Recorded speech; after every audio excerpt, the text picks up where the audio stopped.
नमस्कार दोस्तों। आज हम जानेंगे टीपीएम टोटल प्रोडक्टिव मेंटेनेंस क्या है, लीन मैन्युफैक्चरिंग में इसका क्या महत्व है और इसके 8 पिलर्स क्या क्या हैं और टीपीएम को हम अपनी कंपनी में कैसे इम्प्लीमेंट कर सकते हैं। दोस्तों, टीपीएम 1950 में जब इंडस्ट्रियल रिवॉल्यूशंस अपने चरम पे था तो इवोल्व हुआ था और formally JIPM Japan institute of plant maintenance ने 1971 में इस कंसेप्ट को इंडस्ट्री में इम्प्लीमेंट किया। दोस्तों, TPM total productive maintenance is a systematic approach or a lean tool to optimize the efficiency of manufacturing equipments and tools to achieve zero breakdown of equipments, zero stoppage or slow running of machines, zero defect in parts, zero accident, safe working environment। दोस्तों, मैं आपसे एक example share करता हूं। जैसे हमारी production 2 lines हैं, line 1 line 2, और हमारे पास शेड्यूल है लाइन 1 का। तो हम लाइन 1 रनिंग कर रहे हैं और लाइन 2 हमारी आइडल है। लेकिन हमारा शेड्यूल अगर हायर हो जाता है या बढ़ जाता है तो हम लाइन 2 को भी शुरू करते हैं। लेकिन हम कई बार पाते हैं कि लाइन 2 से मशीन्स के स्पेयर पार्ट्स मिसिंग है, तो इसकी वजह से 2-3 घंटे का सुबह लॉस हो जाता है। लेकिन इस लॉस को कैसे हम कर सकते थे? अगर हम टीपीएम कर रहे होते और एक्टिविटीज़ को पहले अगर प्रिडिक्ट और प्रिवेंटिव मेंटेनेंस कर रहे होते तो ये हमारे पास सिचुएशन नहीं आती। टीपीएम एक लीन मैन्युफैक्चरिंग इनिशिएटिव है जिसके थ्रू हम अपनी कॉस्ट को, मैन्युफैक्चरिंग कॉस्ट को कंट्रोल करते हैं। जिसमें वेरिएबल कॉस्ट जो कॉस्ट होती है हमारी, स्पेंडिंग कंट्रोल होता है, डिफेक्टिव कंट्रोल होता है, डिफेक्ट्स को कंट्रोल किया जाता है, डाउन टाइम को रिड्यूस किया जाता है ताकि हमारी कॉस्ट वेरिएबल ना रहे। जैसे हम देख पा रहे हैं ग्राफ में Q1 में कम है, फिर ज़्यादा है, ये रिड्यूसिंग ट्रेंड में होनी चाहिए। अगर हमारे वेरिएबल एक्सपेंसेस और रिजेक्शन कम है और डाउन टाइम कम है तो हमारे जो कॉस्ट पैरामीटर हो गए वो हमारे कंट्रोल में रहेंगे। अगर हम टीपीएम के थ्रू लीन मैन्युफैक्चरिंग अचीव करते हैं, कॉस्ट को कंट्रोल करते हैं, तो हमारा प्रोडक्ट सस्ता भी होगा और क्वालिटी में अच्छा भी होगा।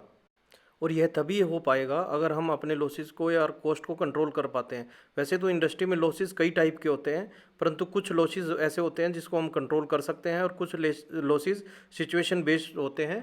TPM total productive maintenance 4 type की होती है: proactive maintenance, preventive maintenance, predictive maintenance और प्लान मेंटेनेंस। अगर हम proactive maintenance, preventive maintenance, predictive maintenance और प्लान मेंटेनेंस करते हैं अगर प्लांट में, तो हमारे एक्सपेंसेस कंट्रोल में रहते हैं, मशीन्स रेडी टू यूज़ रहती हैं, हमारे लॉसेस भी कम होंगे और हम पाएंगे कि हमारे लॉसेस कम होंगे तो हमारा एफिशिएंसी लॉस भी कम होगा, ऑप्टिमम यूटिलाइजेशन ऑफ हमारा रिसोर्सेज होगा।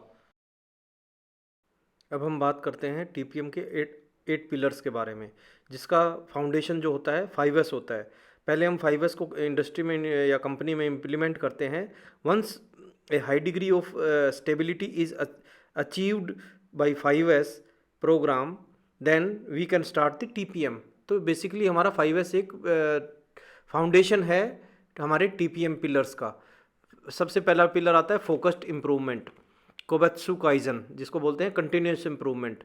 इसमें क्या होता है दोस्तों, एक CFT बनाई जाती है, क्रॉस फंक्शनल टीम, जिसके थ्रू वो कुछ मशीन्स जो हमारी बोटलनेक होती है प्रोडक्शंस में, उन पे ध्यान देती है और उनके ब्रेकडाउन को एनालाइज करती है और उन सभी से सजेशंस लेती हैं और उसी के अकॉर्डिंगली एक्ट किया जाता है। फिर एनालिसिस के थ्रू और सभी की सजेशंस थ्रू जो इम्प्रूवमेंट्स पॉइंट्स आते हैं उन पे एक्ट किया जाता है और प्रॉब्लम को रिड्यूस किया जाता है और रेक्टिफाई किया जाता है, एक मॉडल मशीन बना दी जाती है।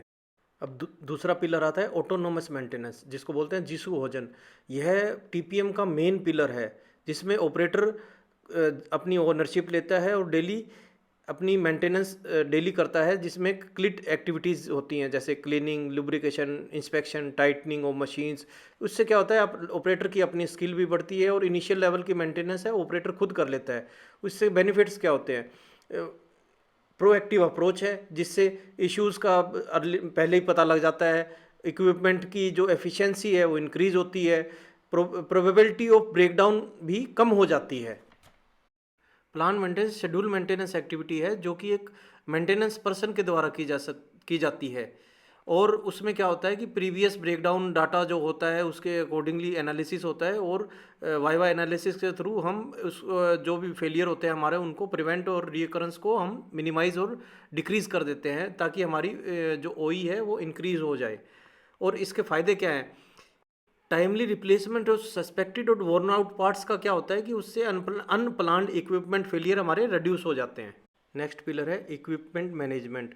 इसमें क्या होता है दोस्तों कि हम जो प्रीवियस मेंटेनेंस एक्टिविटीज़ होती है उसके उसके बेस पे हम एक जब भी नई मशीन डिज़ाइन करते हैं तो वो उस जो भी हमारे एक्सपीरियंस होते हैं वो नई मशीन में इनकॉर्पोरेट करते हैं ताकि we uses its optimal performance. एक एग्जांपल लूँगा आपके साथ, light compact aircraft LCA Tejas हमने डिज़ाइन किया, उसके 4 वेरिएंट्स बनाए, IOC, FOC, MK1, MK1A। तो जो भी हमारे मेंटेनेंस चैलेंजेस हमारे इनिशियल लेवल में आए उनको हमने फाइनल वर्जन में यूज़ किया और उससे उसकी ऑपरेशनल एफिशिएंसी और अवेलेबिलिटी रेट इंक्रीज़ हुआ है। नेक्स्ट पिलर आता है क्वालिटी मेंटेनेंस। उसमें क्या होता है, जो भी एरर डिटेक्ट करते हैं उनको फिर प्रिवेंट करते हैं मैन्युफैक्चरिंग प्रोसेस में, और इसमें बेसिकली फोकस किया जाता है रूट कोज एनालिसिस में। करेक्टिव एंड प्रिवेंटिव मेजर्स के थ्रू हम प्रिवेंट करते हैं recurrence of any quality defects. इससे क्या होता है, हमारा वेस्ट रिड्यूस होता है।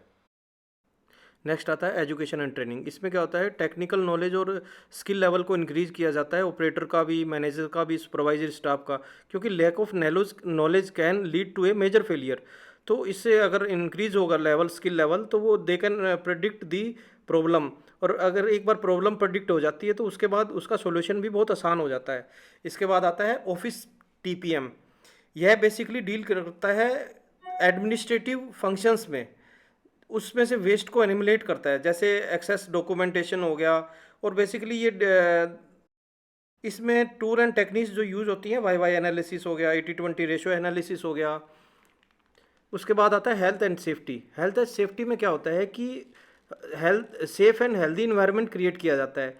TPM में क्या होता है, बेसिकली हम difficult to access area, difficult to reach area पे भी TPM करते हैं, तो उससे क्या होता है कि जो मेंटेनेंस रहती है वो प्रॉपर रहती है। एग्जाम्पल रहेगा, जैसे हमारी लिफ्ट और क्रेन्स लगी होती है इंडस्ट्री में, तो उनकी मेंटेनेंस भी हम करते हैं क्योंकि वो डिफ़िकल्ट टू एसेस एरिया में होती है, तो उससे क्या होता है, सेफ इन्वायरमेंट क्रिएट होता है। तो इन्हीं 8 पिलरों को लेकर ही TPM बनता है, जिसका बेस होता है 5S। 5S करेंगे, 8 पिलर्स उस पर होंगे, और ये TPM को हम कंपनी में इम्प्लीमेंट कर सकते हैं। और अब जानते हैं TPM को हम कैसे इम्प्लीमेंट कर सकते हैं अगर हमारी कंपनी में कोई भी डॉक्यूमेंटेशन या TPM एक्टिविटीज़ नहीं है तो। जैसा कि पहले बताया था कि TPM को इम्प्लीमेंट करने के लिए सबसे पहले हम 5S करते हैं, चाहे वो शो फ्लोर में हो, अनयूज्ड आइटम को रिमूव किया, डिस्प्ले इंप्रूव किया, डाटा कैप्चर किया, KPI ऑब्जेक्टिव्स अचीव किए। उसके बाद हम डाटाबेस तैयार करते हैं डाउन टाइम का, जिसमें कॉज, फ्रीक्वेंसी, ड्यूरेशन होता है, ब्रेकडाउन रिपोर्ट के थ्रू, MTTR के through, MTBF, MTTF, so that priority can be set.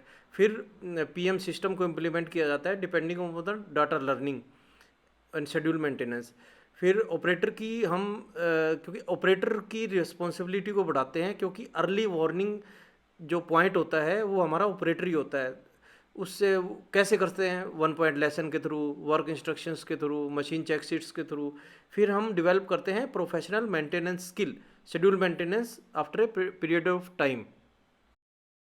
दोस्तों आपसे रिक्वेस्ट है, वीडियो को लाइक ज़रूर करें, शेयर करें और चैनल को सब्सक्राइब ज़रूर करें। Thanks for watching. TPM को ज़रूर अपनाएं।